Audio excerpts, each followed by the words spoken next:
बिस्मिल्लाहिर्रहमानिर्रहीम। अस्सलाम वालेकुम फ्रेंड्स। रियल स्टोरीज़ में हम तमाम दोस्तों को खुशामदीद कहते हैं। ये कहानी शुरू होती है कश्मीर से। रियासत जम्मू कश्मीर के एक छोटे से गांव शोपियां में बसने वाले मियाँ रमज़ान मज़दूरी किया करते थे। माली परेशानियों और तंगदस्तियों से तंग आकर अपने गांव से निकले और अमृतसर शहर के करीब एक छोटे से गांव जाती उमरा में बस गए, जहां पर उन्होंने एक लोहे की भट्टी लगा ली और वहां पर मजदूरी करने लगा। मियाँ रमज़ान का घर उस वक्त जाती उमरा में टूटे फूटे ऐसे छोटे से घर पर मुश्तमिल था जिसका बेशतर हिस्सा कच्चा था। उस वक्त के जाती उमरा में मुकीम पुराने सिख बताते हैं कि मियाँ रमज़ान इंतहाई गरीब आदमी थे और मेहनत मजदूरी करके बड़ी मुश्किल से अपने गुज़र बसर करते थे। मियाँ रमज़ान के 7 बेटे थे जो कि उस वक्त के मशरक़ी पंजाब के शहर अमृतसर से 12 किलोमीटर दूर जाती उमरा में पैदा हुए। उस वक्त मियाँ शरीफ के सबसे बड़े भाई मियाँ बरकत अपने गांव जाती उमरा से मजदूरी करने के लिए अमृतसर गए। उनके बाद मियाँ शफ़ी और फिर मियाँ अब्दुल अज़ीज़ भी आ गए, मगर अमृतसर में मुआशी सूरत हाल अच्छी ना थी। इस वजह से 1930 के लगभग ये तीनों भाई लाहौर आ गए। लाहौर की हैसियत सदियों से इस खित्ते में बहुत अहम रही है। मगरबी पंजाब जवाब भारत में है और मशरक़ी पंजाब और कश्मीर तक वाक़ई तमाम खित्ते में लाहौर अहम तरीन शहर था। उन तमाम इलाक़ों के मुसलमान तालीम हासिल करने के लिए, कारोबार करने या रोज़गार की तलाश के लिए लाहौर आते थे और लाहौर आना उस ख़ानदान के लिए बहुत अच्छा साबित हुआ। ये तालीम या किसी टेक्निकल तरबियत से कतई तौर पर नाआशना थे। लाहौर में रफ्ता रफ्ता ये सेट होते चले गए और उन लोगों की खुशकिस्मती से हाजी दीन मोहम्मद की फैक्ट्री में काम करने का मौका मिल गया, जहाँ पर लोहे की भट्टी मौजूद थी। उस भट्टी में उन भाइयों को 1 रुपये दिहाड़ी पर काम करने का मौका मिला। ये शरीफ ख़ानदान की ज़िंदगी का वो मोड़ साबित हुआ जिसने उस ख़ानदान की ज़िंदगी बदल दी। इन भाइयों ने रफ्ता रफ्ता अपने तमाम भाइयों को वहीं बुलवाया, जिनके नाम कुछ इस तरह से हैं। मियाँ बरकत सबसे बड़े भाई, मियाँ शफ़ी, मियाँ अब्दुल अज़ीज़, मियाँ मोहम्मद बशीर, मियाँ मोहम्मद शरीफ, मियाँ मेराजुद्दीन और चौधरी सिराजुद्दीन। यूँ इस वक्त इस ख़ानदान के बड़ों ने लाहौर में मेहनत मजदूरी करने का आगाज़ कर दिया।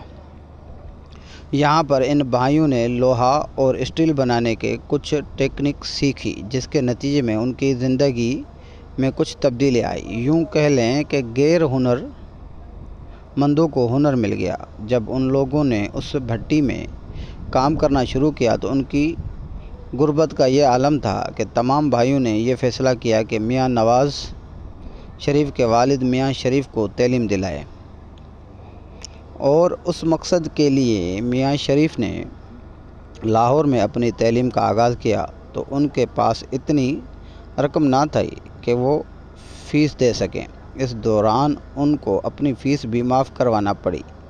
मियाँ शरीफ ने अपनी तालीम मुकम्मल करने के बाद उस इदारे में सबसे पहले मुलाज़मत की जिसमें उसके भाई मुलाज़मत कर रहे थे, और कुछ अरसा बाद उन्होंने अपने मुश्तरका ख़ानदानी सरमाए से एक भट्टी ख़रीद ली। रेलवे रोड पर वाक़ई एक हिंदू मिला, वो जगह उसकी 13 रुपये माहाना किराए पर लिया और अपनी भट्टी का आगाज़ किया। 7 भाई इसमें हिस्सेदार थे, इसीलिए उसका नाम इत्तफ़ाक़ फाउंड्री रखा गया। इस भट्टी पर उन तमाम भाइयों ने काम करना शुरू कर दिया। उस वक्त मियाँ शरीफ के लिए सबसे बड़ी सहूलत ये थी कि उसके अपने भाइयों की शक्ल में मुफ्त के मज़दूर मिल गए, जिसके ज़रिए उसकी बादशाहत का आगाज़ हुआ और यूँ ये लाहौर के कारोबारी ख़ानदानों में शामिल हो गए। ये जाती उमरा के लोहार मियाँ कैसे बने, ये कहानी फिर किसी रोज़ बताऊँगा।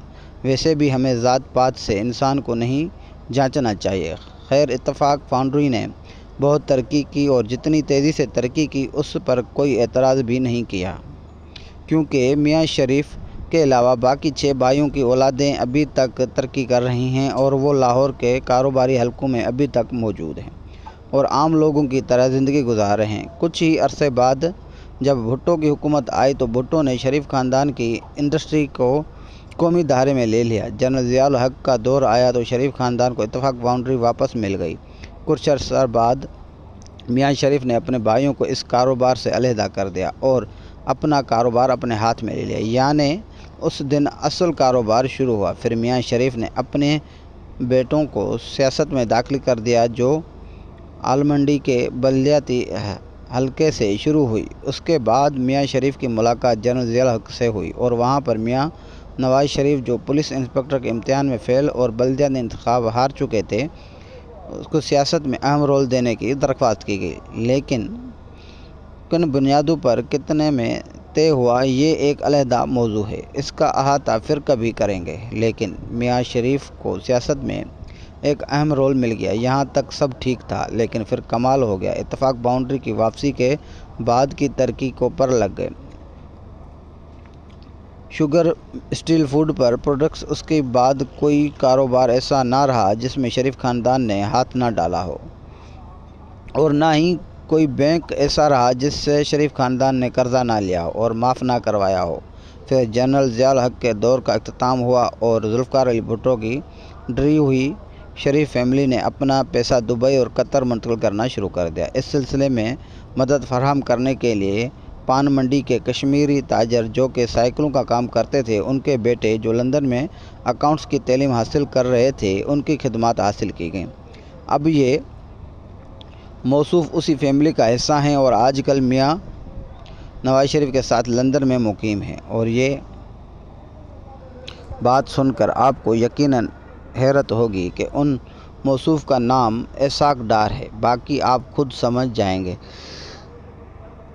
پھر میاں نواز شریف اور وزیر اعظم پاکستان بنے اور کاروبار آسمان کی بلندیوں کو چھونے لگا۔ بینکوں سے پھر قرضے لیے گئے اور معاف کروائے گئے۔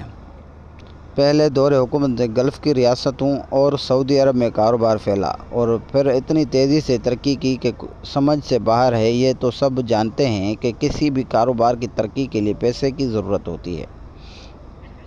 جتنا پیسہ استعمال ہوگا، کاروبار اتنا تیزی سے ترقی کرے گا۔ اور حرام کا پیسہ تو شریف خاندان نے بہت کمایا تھا اور استعمال بھی کیا۔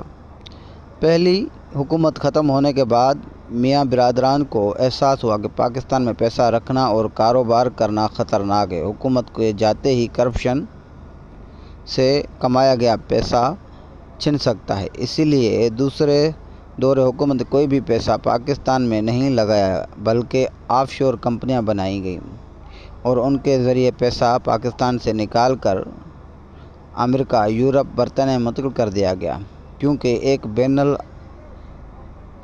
ایک تو ان کے ممالک کی اکانومی ہمیشہ اسٹیل رہتی ہے اور دوسرا اربوں کی کفالت سے بھی جان چھوٹ گئی، کیونکہ وہ چوری کے مال میں حصہ مانگ لیتے تھے اور وہ بھی آدھا آدھا۔ چونکہ کرپشن ان کے اپنے دور حکومت کی گئی تھی، اس لیے ثبوت بھی بہت صفائی سے مٹا دیے گئے۔